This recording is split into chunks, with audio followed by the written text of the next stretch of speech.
Why are you not a Christian?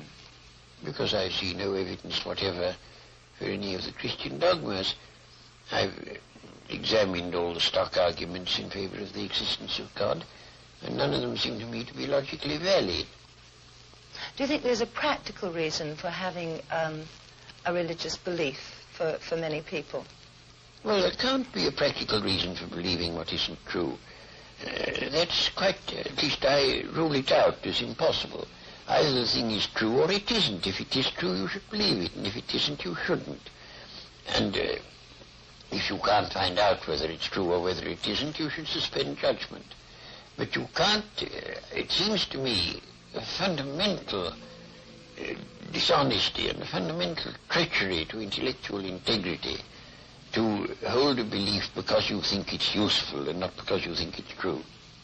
Well, I was thinking of those people who find that some kind of religious code helps them to live their lives. It gives them a very strict set of rules, the rights and the wrongs.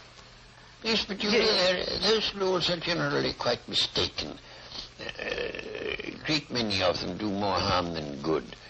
And they would probably be able to find a rational morality that they could live by if they dropped this irrational, traditional, taboo morality that comes down from savage ages.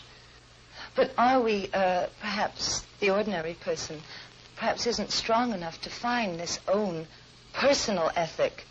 They have to have something imposed upon them from outside. Oh, I don't think that's true. And what is imposed on you from outside is of no value whatever. It doesn't count. Well, you were brought up, of course, as a Christian. When did you first decide that you did not want to remain a believer in the Christian ethic? I never decided that I didn't want to remain a believer.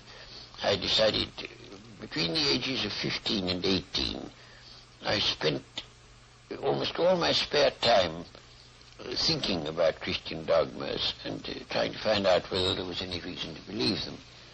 And by the time I was 18, I discarded the last of them. Do you think that that gave you an extra strength in your life?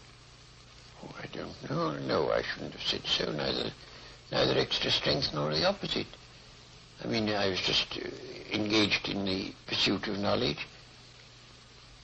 As you approach the end of life, do you have any fear of some kind of afterlife, or do you feel that that is just an impossibility? No, I think that's nonsense. There is no afterlife? None whatever.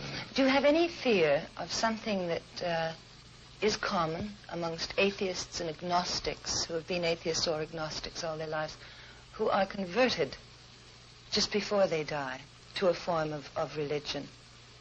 Well, you know, it doesn't happen nearly as often as religious people think it does. Because religious people, most of them, think that it's a virtuous act to tell lies about the deathbeds of agnostics and such. As a matter of fact, it doesn't happen very often.